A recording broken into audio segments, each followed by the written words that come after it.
Watch me make these cute little magnetic calendars, all from using scraps from my old project. So don't throw your old scraps out yet. Let me show you how you can reuse it.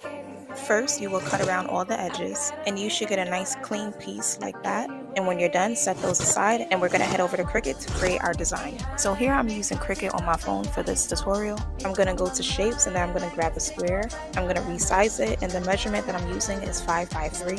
Once you do that, I'm gonna upload a design, and this is what I'm gonna use for my background. Now you easily can just resize your background, but I personally don't like how that looks, so what I'm going to do is slice it. So you'll take a background, send it to the back, and I'm trying to get it as small as I can so that the design can be covered in the black rectangle. Then you'll right click and highlight the background and the shape, and we're going to slice it. Once that's done, we're going to remove that rectangle and we're going to remove the background, and that extra piece from the slice effect, we're going to delete that. Now heading over to the black rectangle, what we're going to do, we're going to create an internal offset. So instead of the offset being on the outside, it will be on the inside. You would know that you created that offset because it will be a different color. We're going to move that over and put it on top of our background, and we're going to change that color to white. Next, we're going to take that black rectangle, bring it over to the front of our design, and we're going to make it into a square. This is where you're going to put your mini calendar on.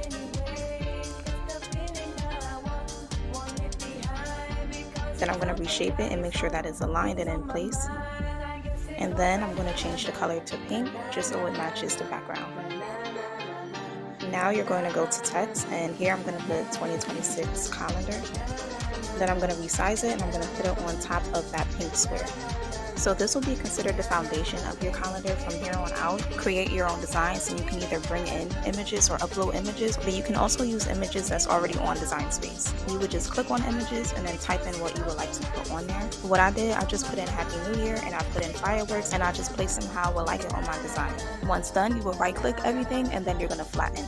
So then you're going to go ahead and print them out, and you can let your Cricut machine cut them, but I'm going to go ahead and cut them by hand. As far as the calendar, I did not create a video, but you can make them on Canva. You would go to the Canva search bar, go to templates, and then you'll just put in 2026 calendar. However, if you don't find it, just let me know in the comments and I'll create a video on how to get to it. So once they're all cut out, you may notice that they're all like misaligned. First, I will cut January just to make sure that it's a perfect square, and then I'll let that be my guide to cut all the other months. So I'll take February, put that underneath January, and cut that excess piece off, and do the same thing all the way to December. Once that's done, we're now going to assemble the calendar. So what you would need is some Mod Podge, a paintbrush, and 2 small binder clips.